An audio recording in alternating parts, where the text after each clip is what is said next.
Right now I'm in the 4th year of my software engineering degree, which is my final year and my honours year. So because of all the stuff that's been going on right now, it's kind of been a mess to say the least. And what I wanted to talk about today was the fact that my classes have been online for... I've actually lost track of how long. I think it's been 7 or 8 weeks at this point. I have no idea how long it's been. I wanted to talk about what the adjustment has been like, and I guess my experience of doing basically all of my classes online. So the first thing is that I have 3 classes this semester. So I have my data and web mining class, I have my research methods class, and I have my ICT honors project class. I don't have a 4th subject. In earlier years I would, but the ICT honors project is supposed to be like a double credit subject. So I've got those 3 classes this semester, and then next semester I have the same thing, but I think next semester we actually can go back to class physically. So all of my classes consist of 4 different things. There's one other, but I don't actually do any of that this semester. So I've got lectures, I've got tutorials, I've got workshops, and I've got practicals. So before I get into explaining like how those have been, for me, I would say I've actually adjusted pretty quickly. And the main reason for that is because I kind of adjusted over the past 4 years. Now, what I mean by this is, if I could do any of my work remotely, I would have done it remotely, because I don't want to go to campus, especially if it's just for like one class that day, because usually I'll have a class and that's all that day, and then maybe another day I'll have like 2 or 3 classes the same day. But for those days where I just have one class, I didn't really find any point to actually go to them, because as you'll hear in just a moment, basically everything for my degree I could already do online anyway. So I really didn't struggle whatsoever, and if everyone was just going about their daily lives, I would be going completely fine. The reason why I've struggled a bit is because everyone else has no idea what they're doing. So if everyone was just going about business as usual, it would be fine for me. Everyone else stumbling around is what's causing me to stumble. And what I mean by this is my lecturers, they have no idea how to do stuff online, and a lot of my friends, they've been talking about how they've been struggling, so they've found it like hard to focus on work, they get distracted really quickly, like they're trying to work on, I don't know, some assignment, and then they see they have their Steam open, and they go play a game, and it's now been 6 hours, they haven't started the assignment. Things like that. And also, along with that, is it's hard to get away from your work. This is true not just for doing uni stuff, but also just working remotely in general. If all of your work is on the same computer as the stuff that you do in your free time, you'll always see that work sitting there, so you're like, maybe I should do the work. In reality, what you should be doing is doing the work during one period of time, and then giving yourself a break. I've kind of learned to do this over the past couple of years. I still tend to work a bit more than I should, but that's just a me thing. I've kind of gotten used to working long hours at this point, so for me, it's not really an issue. I kind of accepted that if I get distracted, I'll just put more hours into it and it'll be done at some point.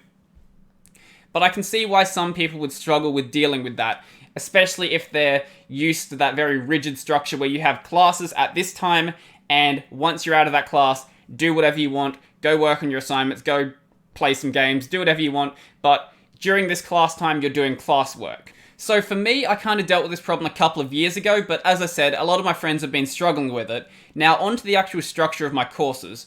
So, first up, we have a lecture. I don't think you need an explanation for what a lecture is. You have someone talking at you, it's a lecture. My school is actually set up pretty well for this. Until about a year ago, we were getting all 480p lectures. We've finally upgraded to HD lectures, which finally they're not 1080p lectures, they're 720p, which I don't think YouTube even considers HD at this point, but anyway, we have sort of HD lectures. They are watchable, you can read the text, which is great, and they were already being released online anyway. The problem we have though is that all of my lecturers, except for one of them, have decided that with all of this stuff going on, they're just going to go on holiday basically. So they're not re-recording any lectures, even though for my data and web mining course, the lecture is completely unwatchable. So I've got a Blue Yeti off to the side here. This thing, if I walk to the other side of the house, you would still hear me with it. Not with a MacBook Pro mic though. So what this lecturer would do, he would stick the MacBook Pro in one corner of the room. When he's standing near the MacBook Pro, you can hear him just fine. He will walk to the other side of the room. You should be able to tell what happens. You can't hear a word he's saying. And what he's done is, instead of re-recording the lectures, which he knew were completely unwatchable, he's just release those in place of recording lectures this year. I know he has the MacBook at home. He could just sit in front of the MacBook and re-record the lectures. He's not doing that though. My other courses, one of them they just didn't bother to keep doing the lectures, which is fine. I don't really care about that. And then we do have one where they are actually redoing them, and she's actually editing them. So anytime that she will just stop talking, she just cuts that bit out, which makes the lectures so much quicker. I don't know why she's bothering to edit them. Everyone would be fine if it's just like a long stream. No one was complaining about there being pauses, but she is putting in a lot of work, and that's for my research methods class. I'm really happy with what she's doing. She's actually made the experience pretty good. Now, next up we have my tutorials. So a tutorial is sort of like a lecture, but you're given a sheet of questions at the start, and you're supposed to like answer the questions before class, and then they like go over the answers. It's a weird structure. But anyway, for these, the questions are released online, so you can just do all the questions before class and then just not really bother going to class, because the only thing that's actually happening in that class is usually they'll talk through the answers, but normally the person running the tutorial isn't actually the lecturer, it's someone else. So the lecturer will answer the questions, give them to whoever's running the tutorial, and then they'll just read that out basically. So you can go and read that out yourself. And the way that I usually approach tutorials is I don't actually do the questions until like it's just before the final assignment and just before exam period, because what I find is if I do the tutorial questions early, I tend to just forget the content by the time I actually need it.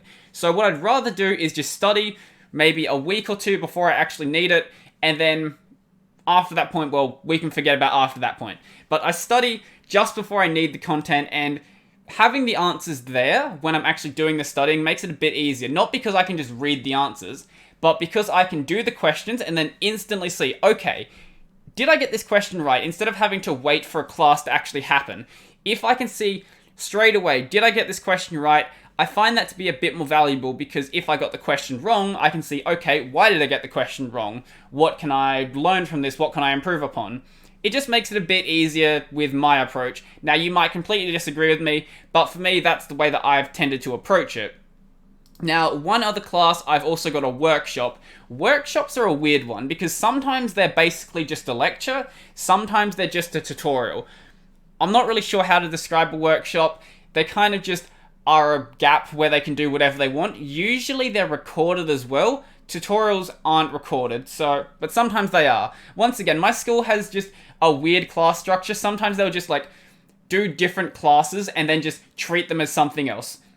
Anyway, it's weird when we're on campus. It's just as weird when we're not on campus.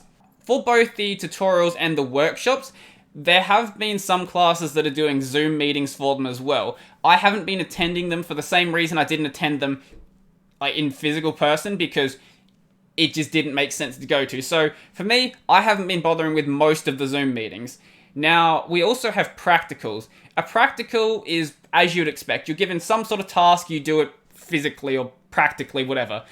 Now, for this, because I am in a software engineering degree, all of my practicals, and I'm not in like a networking stream, all of my practicals have just been computer pracs with programming or data mining or things that I can just do on my computer and not be in class. So for me, the only reason to ever go to a practical was to basically just ask assignment questions, ask questions about the practical, just general course questions. And you can do those in lectures as well, but practicals were just like another place where you could go and ask questions. The problem with the pracs was that they're kind of like when you have a relief teacher in school. No one's doing any work, and it's just a big waste of time to be there. You might as well just be anywhere else, because you're not getting any work done in that environment. So for me, I've just never found practicals to be a productive way to get work done. The problem with not having them, though, is now one of our main points of contact is lost. So the new main form of contact is through the course forum. And the course forum is the most hit and miss thing that you will ever try. So for my research methods class, I don't know what she's doing. I don't know if she just always has the window open. If you post something on the forum, you'll get a response within like 15 minutes, which is perfectly fine. I have no complaints about that. I love the way that research methods is being done. Data and web mining, on the other hand, well, you might be lucky if you get a response the same day. And this isn't like you post a question at 5 p.m. and then he'll respond the next day. That's fine. If he's not checking the course forum after 5 p.m., I don't have any complaints there. I mean, when I post a question at 8 in the morning, he won't respond until at least midday the next day. I don't know what he's doing, and this isn't on a weekend either. This is on like a Wednesday. I don't know why he's not checking the questions and not bothering to answer them, but for data and web mining, it's been an absolute mess. Because also you have problems where he's really bad at writing assignments and you can't go and grill him in person about it. So you have to write it on the forum, and he's probably going to give you some answer that is just doesn't make any sense, and you have to just work around with whatever he's doing. And going online has just made this course even worse. People before this course started told me don't take data and web mining. I see why now, and having him change his structure just makes it even worse. This is a structure that he's perfected to be garbage over many years. Getting him to get rid of that garbage structure and just start with a new garbage structure completely breaks it even more. All of my lecturers will still accept email queries, but generally for email queries, they just want stuff that is personal queries. If it's anything related to the course in general, they normally want that posted on the course forum. And I get why, because if it's an assignment query, maybe a bunch of other people have it, so it just makes sense to just answer that in one location as opposed to answering in many. But email can be just as hit and miss, because if they don't check the email, obviously they're not going to respond. But at least with email, most of them just have desktop notifications set up, so you'll send them an email, and at least you'll know that they might have seen it, as opposed with the forum, where they can just ignore that for as long as they feel like ignoring that. So email tends to be a bit quicker, but it's still a bit of a mess. Now, the next thing is group work, and luckily for this, all of my assignment groups were set up just before everything shut down.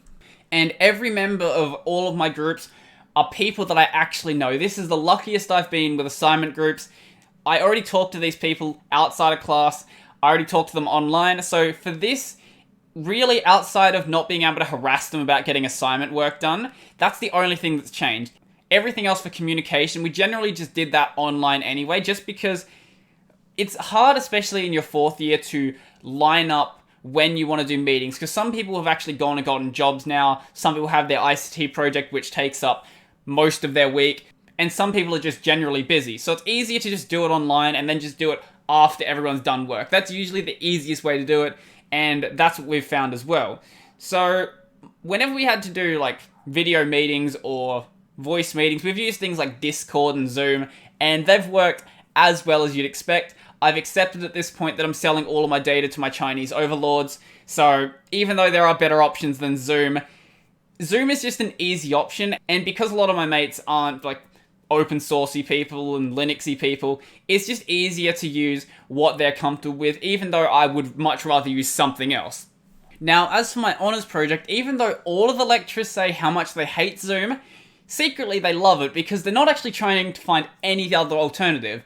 For my honours project with my contact, my academic supervisor, everything is done through Zoom. The contact through the other people working on the project, done through Zoom. The one thing that's not done through Zoom is the contact with the CSIRO. That's done through Cisco WebEx, which I think is worse than Zoom. I don't know how. I think Cisco WebEx might be worse than Zoom. It's not selling your data to the Chinese overlords, but the usability of it, at least, it's just not great. Now, I recently found out that Zoom actually has a Linux client. I didn't realize this until very recently. I've just been doing it all through the web client. The web client is a little bit broken, and what I mean by this is if you're in a really long call, it might just drop you out of the call. And the way I found this out was when I had to do a Zoom lecture. Now, the reason I had to do this lecture is because they took marked attendance. So they would look at everyone who joined the Zoom call and then mark them on showing up. Why did they do this? I don't know, because literally nothing of substance was said. I don't know what the point of this lecture was. It was a massive waste of time, and it was even a bigger waste of time because I was rostered on for a shift at work that night. So I lost, almost $100 because I had to go listen to literally nothing about my course being said. It wasn't even related to the course content. It was one of those, be a good person sort of lectures. So I didn't want to be there. It was a waste of time. and I wanted to be somewhere else. But during that call, I think I dropped out at least 10 times. And every time you rejoin the call, it turns your mic back on. So I would be talking to people on a Discord call, and every time I rejoined, it connected my mic to the actual Zoom call, so they'd actually hear me in the Zoom call as well, which obviously is not the best experience, especially for people trying to actually listen to the lecture, people who actually cared. Not me. Anyone else, though. I don't like that when you join a Zoom call, your mic is sometimes just automatically turned on. Other times it's not, though. I don't know what the deal with that is. I think it might be something you can set up in the Zoom call itself. I'm not too sure on that. So, as I said though, about Zoom, the thing is, I actually like these online meetings. I don't like doing the online lecture. I'd rather not do that. Just record the lecture. I'll listen to it whenever I want to listen to it. But for Zoom meetings, I actually think that they are a massive improvement. Especially for things where you are just going somewhere for a meeting. So, a lot of the time, my meetings for my honours project were being done on days where I didn't have classes. So I would have to drive 5 to 10 minutes to get to campus, do a 15-minute meeting, and then leave. Now, that might not sound like much time, that's only like half an hour. But if I can just do that at home and spend like 15 minutes, I don't have to get dressed, I don't have to get ready, I don't have to go drive anywhere, and I can just do that from home, and while the meeting's going, I can very easily take notes, I can, I don't know, if the meeting isn't important, I can be doing something else. It just makes it easy to do the meetings when they're online. Now, the other thing about that is, when you do a meeting online, most people don't want to be there. And this is a great thing, because if you do a meeting in person, generally, you're going to at least like chat a little bit, even if it's just absolute meaningless chatter.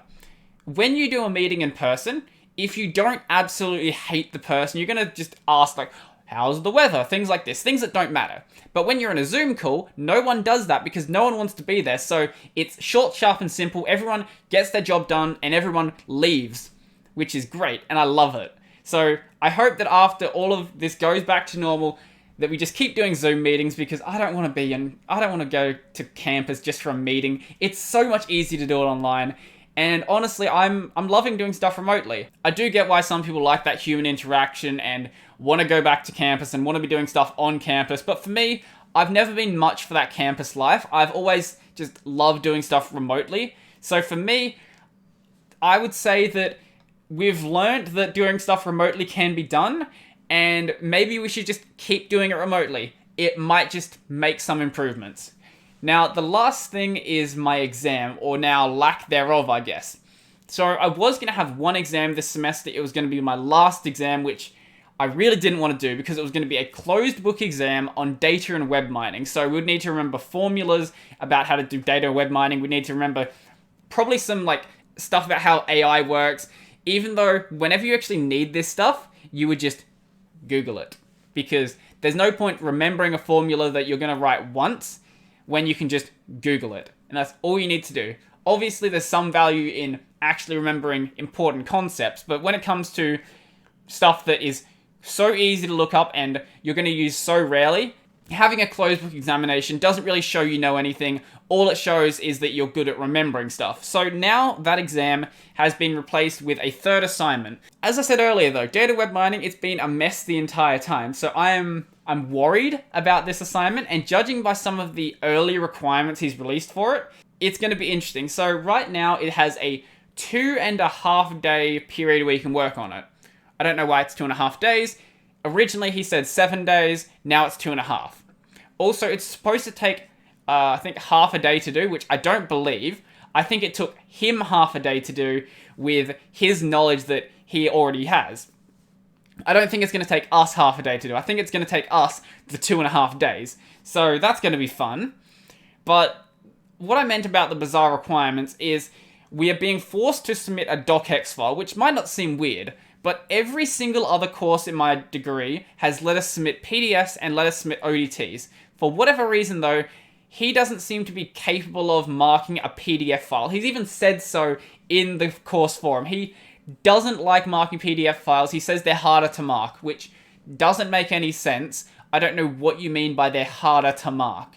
No one else seems to have this problem. It seems to just be you that struggles with this. So yeah, that's the first one. And the other one is that if we ever have to make any diagrams in this assignment, which we probably will because we'll probably have to make like a decision tree and things like that, we have to make the diagrams in Word, which once again is another weird one because there are programs that exist to make diagrams and that make making diagrams much easier. But no, we have to make the diagrams in Microsoft Word, which is weird because it's not like Microsoft Word has been a requirement for this course.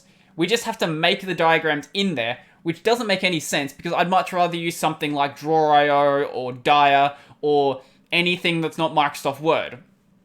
So that's another weird one. So we'll see what happens with the actual assignment spec when it comes out, which we'll see when it actually comes out. And I'm guessing when he opens the submission for it, it's probably going to let us submit PDFs and ODTs. And if it does, I'm going to grill him about it because if you're going to let people submit them and someone submits it, well, that's your fault. You shouldn't have let them submit it. I know that they can actually disable certain submission types. I have had courses where they're like, only submit a PDF file, which is fine because in Word you can convert the document into a PDF. I generally like doing PDFs because I like writing my documents in Pandoc Markdown and then just converting it over to a PDF through like a LaTeX engine. It just looks nicer and it's much easier to do like formulas and stuff like that, and I don't really need to worry about actually laying stuff out. The LaTeX engine does all that stuff magically. But no, this time we just have to do it in Microsoft Word, which is weird and I don't get it.